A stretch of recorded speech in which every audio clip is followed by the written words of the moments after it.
Voltamos no nosso terceiro bloco. No segundo bloco, o Doris falou muito bem para a gente sobre o aspecto científico da doutrina espírita. E terminamos discutindo sobre a importância de Deus. E Doris, nesse aspecto filosófico, como é que a doutrina espírita ela se diferencia das outras doutrinas espiritualistas? Porque a gente vê que ao longo da história da humanidade, o espiritismo ele traz algumas informações diferentes, mas para o grande público que nos assiste, como é que nós podemos entender a diferença entre o que seja a filosofia espírita do que sejam as outras filosofias espiritualistas? No meu entender, a filosofia espírita, ela nos coloca como criaturas ativas e não como criaturas passivas. Como é que você pode caracterizar isso melhor para as pessoas que nos ouvem?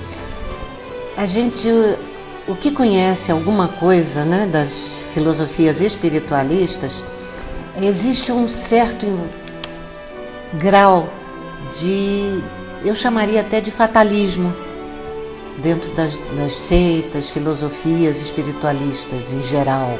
Né? Não estou particularizando nenhuma. Mas já na nossa filosofia espírita isso não existe. Né? Nós somos os artífices da nossa vida presente e, consequentemente, futura. Porque nós construímos, nós elaboramos hoje o que vamos vivenciar amanhã. Então, isso nos coloca como criaturas, os seres pensantes da criação, como diz a própria doutrina espírita, né? Não se trata de aceitar pura e simplesmente a dor sem que possamos fazer alguma coisa para minimizá-la. Embora a dor seja a nossa professora, e justamente por ser a nossa professora, ela nos fornece os meios para que nós possamos cada vez ter menos dor. Então, no caso, Doris, não se trata apenas de suportar a dor, mas de entendê-la como um instrumental para a nossa perfeição moral. Mas é só pela dor que a gente evolui? Não, absolutamente. A dor, ela nos sinaliza os pontos falhos que ainda trazemos. O que a gente pode chamar de oportunidade de melhoria. Exatamente, exatamente. E para que esses pontos de dor que ainda existam em nós possam ser curados, sanados, nós temos um instrumental maior e único, que é o amor. Porque a dor sinaliza o problema, mas a cura vem através do amor.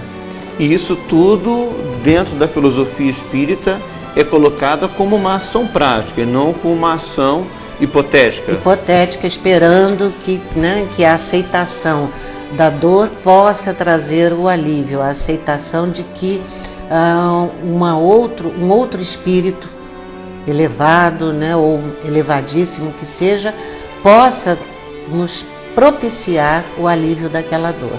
Ele vai nos propiciar na medida em que ele vai nos intuir, ele vai nos inspirar atitudes corretivas, atitudes benéficas, mas não que ele possa fazer por nós, como muitas vezes é apresentado em outros pensamentos espiritualistas. Então é como se fosse o médico que, vendo as nossas necessidades, nos receita um remédio, mas a nossa responsabilidade de tomá-lo é que nos cabe. E é própria, é individual, né? Há um momento em que Kardec diz com muita propriedade, nós temos que nos satisfazer e agradecer já muito que os espíritos nos tragam de forma clara esses ensinamentos, essa medicação, mas temos que fazer a nossa parte, é imprescindível fazermos a nossa parte. Sem tomarmos a medicação, nós não vamos conseguir. Então a doutrina espírita, ela é uma doutrina de consolação, acima de tudo, porque ela torna o homem responsável pelas suas escolhas e pelas consequências delas? No meu entender, sim. No meu entender, sim. E você tocou, desculpe, você tocou num ponto muito interessante que é a responsabilidade. Eu me lembrei mais uma vez do nosso Deolindo, quando ele diz que a doutrina espírita consola sem dúvida, mas porque justamente nos traz a compreensão do que seja a responsabilidade. E Kardec tem, eu acho que é na Revista Espírita de 1864, em que ele fala sobre a responsabilidade, ele diz: a responsabilidade traz a liberdade, E a liberdade traz a dignidade ao homem. Mas como é possível uma pessoa responsável ser livre? Porque a gente tem as informações do mundo e dá a impressão que uma pessoa, para ser livre, ela deve ter uma atitude irresponsável ou de desapego. Em que ponto a doutrina espírita, no aspecto filosófico, ela pode nos orientar? Ter responsabilidade significa ter liberdade. A liberdade, né, nos é apresentada pela doutrina espírita e também por outros ensinamentos não espíritas. A nossa liberdade, ela tem uma limitação. Ela vai até onde nós começamos a agredir a liberdade alheia, o espaço alheio, né? Isso é do conhecimento geral. Só que a doutrina nos mostra como não ultrapassar essa barreira, através do respeito ao livre-arbítrio. E livre-arbítrio é a capacidade de escolha e decisão individual que é da criatura. E isso está ligado também a assumir as consequências. A assumir as consequências. O que nós chamamos no meio, né, do plantio e da colheita. Se eu planto feijão, eu não vou colher morangos, eu vou colher feijão. E tem aquela frase bem tradicional: a semeadura é livre, mas a colheita ela é obrigatória. Quem semeia vento, colhe tempestades. Como é que chama o programa? Ação e reação. Ação e reação. Que é uma consequência natural da nossa vida. Da lei de causa e efeito, exatamente. Doris, vem aqui uma outra pergunta que uma pessoa que nos mandou um e-mail, ela nos diz o seguinte: ela viu o programa, viu aquela cena do Dr. Bezerra debatendo com o materialista, e ela pergunta por que o Espiritismo ele tem a preocupação em combater o materialismo e tentar fazer aproximações com as outras religiões.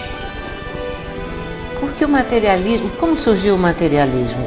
Surgiu, né, nos últimos máximo 2,5 séculos, porque a religião mal compreendida criou situações tais que a evolução intelectual humana já não conseguia aceitar, já não respondia à razão e à lógica desenvolvidas, ao bom senso desenvolvido. Aquilo que o Dr. Bezerra colocava: se houver algum consolado na morte, algum triste, que o materialismo tenha conseguido erguer a condição humana que se apresentasse. Exatamente, e não há, porque se você, né, restringe a vida do berço ao túmulo, você perde, você de modo geral, sempre, né?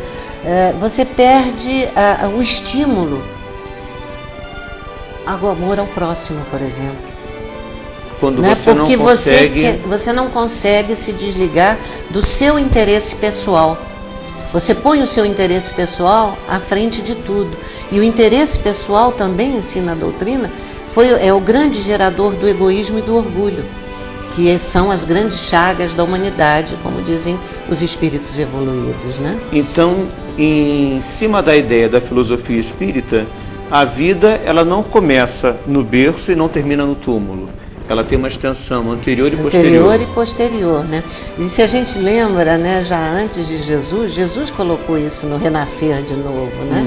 Que nós somos imortais. Não eternos porque fomos criados num determinado momento por Deus, mas imortais.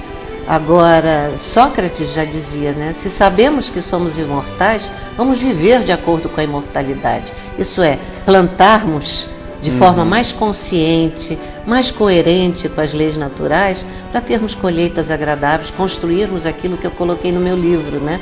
O acesso à felicidade, que é o que todos nós queremos. Olha, a Doris, ela não está lendo nenhum nome dos autores que ela citou. É porque ela é uma estudiosa. Ela trouxe uma colinha, mas ela não está lendo, porque ela é uma estudiosa da doutrina espírita e ela é cronista do jornal Correio Espírita, que já está nas bancas aqui da cidade e vocês podem procurar.